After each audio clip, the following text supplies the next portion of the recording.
All right, grade 7, welcome back to math class with Mr. Wensing. Last video, we learned how to find a percent and how to go back and forth between a percent, a decimal, and a fraction. In this video, we're going to work more with percentages, and we're going to figure out how to express one quantity as a percentage of another value.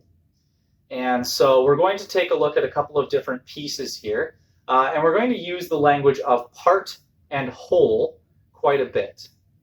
In our fraction, the part is the numerator, the top number, whereas the whole is the bottom number, the denominator.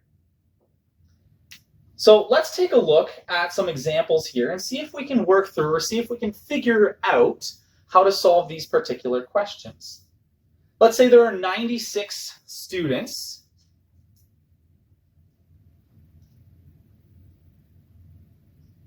There are 96 students in a choir, and 54 of them are girls.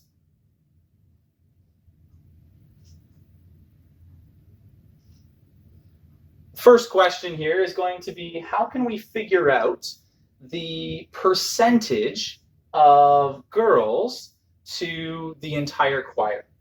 In other words, what's the percentage of the girls in the choir here? And so in order to figure that out, we need to compare some of these values. In the previous video, we talked about marks on a test. And we said how when you want to figure out what your percentage is, you have your top number, which is how much you got right, and your bottom number, which is the total number of questions that there were. In this question, our part here is the number of girls. We're asked to figure out the number of girls compared to or out of the students in the choir. If you take a look here, our language of number of girls out of number of students sets us up with a fraction. Let's plug in our values now. 54 girls out of the 96 students gives us a fraction that we can now work with. And as we learned in our last video, we can take a fraction and turn it into a percent by dividing these two values and multiplying it by 100%, or moving the decimal 2 spots over. If I were to go through and continue to solve this question, you'd see that when you divide these two values, you get a decimal of 0.5625, quite a bit of a lengthy decimal there. And when I multiply that by 100%, I get a percentage of 56.25%. So what that tells us is, in this particular example, the girls that are in the choir make up 56.25% of that choir, of the total number of students that are there.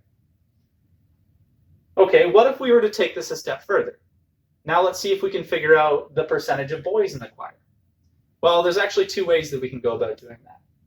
The first would be to say, well, if there are 54 girls in the choir and 96 total students, then the number of boys must be 96 minus 54.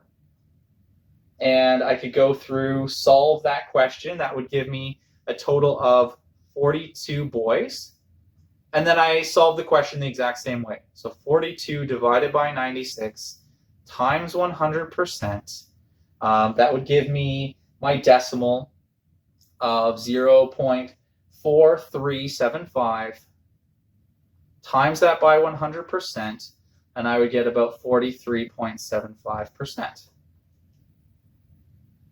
Now, you might also be able to look at this and you might say, but Mr. Wensing, there is an easier way to do it, and you would be completely correct. Because we know that the students are only made out of boys and girls, if we know that there are 56.25% of the students that are girls, and the total amount of students altogether is 100%. The number of boys and the number of girls together is 100% of the students. Then all we have to do is figure out how much is left between 56.25 and 100. In other words, I can take 100% and subtract the percentage of girls in order to figure out the remaining percentage of boys. Either way, either this way or this way, would give you the correct answer in solving this particular question.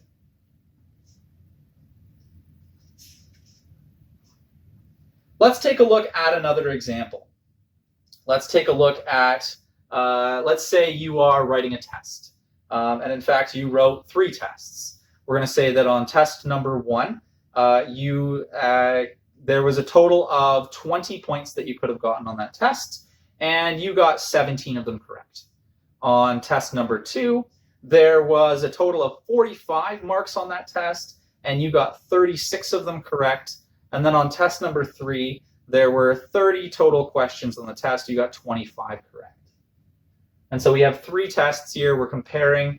This is the total value, and this is your score or your answers that you got.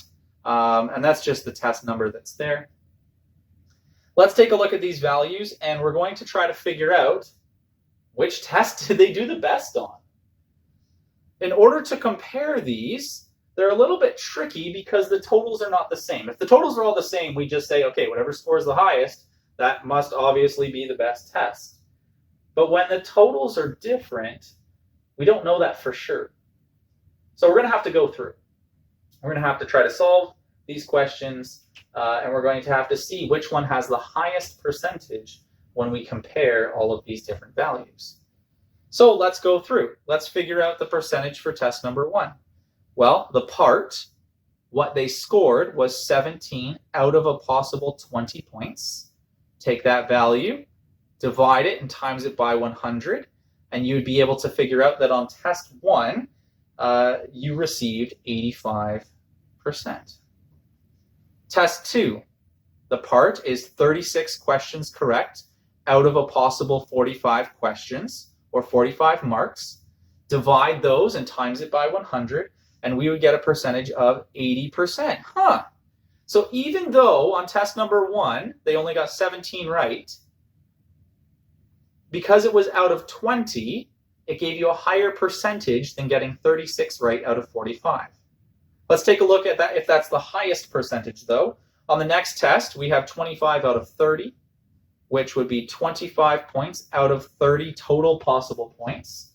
Times that by 100%, and you would get roughly 83.3 repeating percent, or 83 and a third.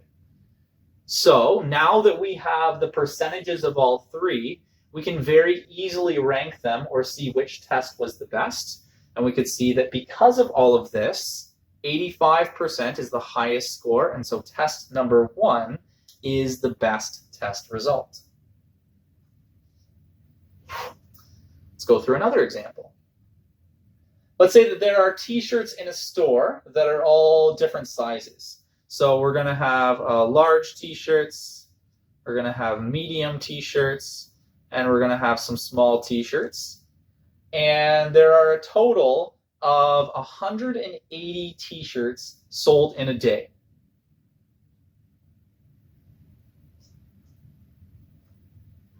Sorry, 180 t-shirts sold. If 20% of the t-shirts that are sold are large, so large we're going to say is 20%, and 45% are medium, how many t-shirts in size small are sold? Small is the only thing that we're missing. So we need to figure out how best to work through this question. I know the amount of large t-shirts, 20%. Medium t-shirts is 45%. So how can I figure out the number of small t-shirts?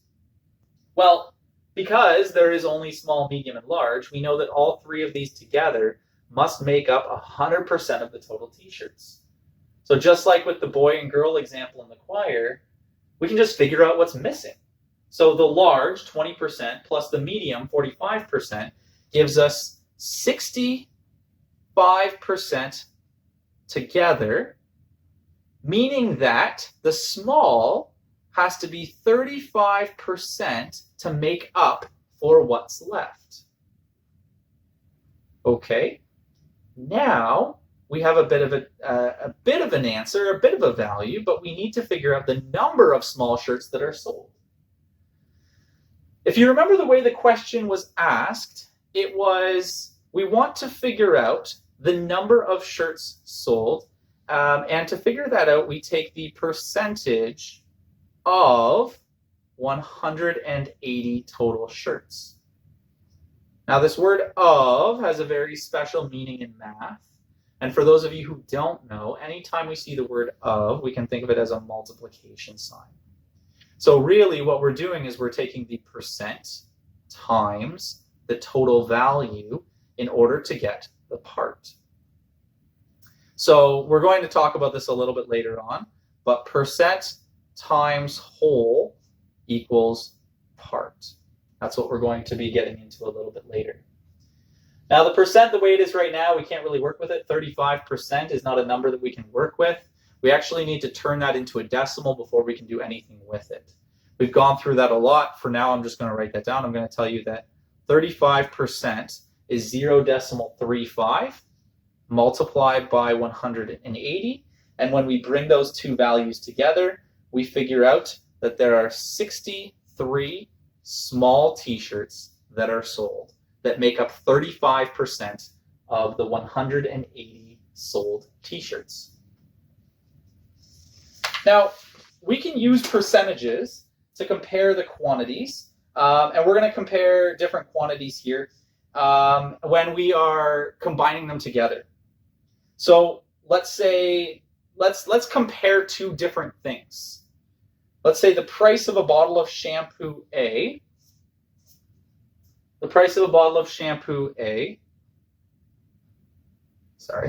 shampoo A is $8. And the price of a bottle of shampoo B is a total of $5. In this example, we're going to take a look at comparing these two values to one another instead of to a whole or instead of to a larger value. So the first question is, what is the price of a bottle of shampoo A as a percentage of the price of a bottle of shampoo B? So I want to figure out A's price out of B's price. I want to figure out $8, or I want to figure out shampoo A compared to shampoo B, and figure that out as a percentage. Well, I already have it set up as a fraction, and we know how to go from fractions to percentages. So let's just simply plug in our numbers. This is going to be $8 over $5, and then to get it as a percent, times that by 100%. And when I go through this practice, I realize I get 160%, which means that shampoo A cost 160% shampoo B's cost. Okay, well, what happens if we reverse this? What happens if we asked, what is the percentage of shampoo B's cost compared to shampoo A's cost? Well, all we have to do is simply switch them.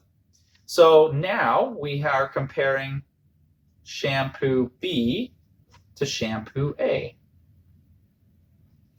In other words, we are now comparing the $5 to the $8 to see what this comparison looks like. And just like before, all I do is divide the two values, multiply by 100% in order to figure out what percentage shampoo B's cost is of shampoo A's cost. When I go through, I get about 62.5%. What that means is that shampoo B cost 62.5% the cost of shampoo A. Now, this is something that's done quite a bit in stores as different places compare how much of a discount their price is compared to someone else's, or if it's a luxury brand, how much higher their prices are of something else as a percentage of a competition brand or a competition value. So hopefully this helps you better wrap your head around percentages, not just how to turn them into decimals or into fractions or vice versa, but also now how we can think about percentages as a comparison either between part and whole or a comparison between two different things as percentages of one another.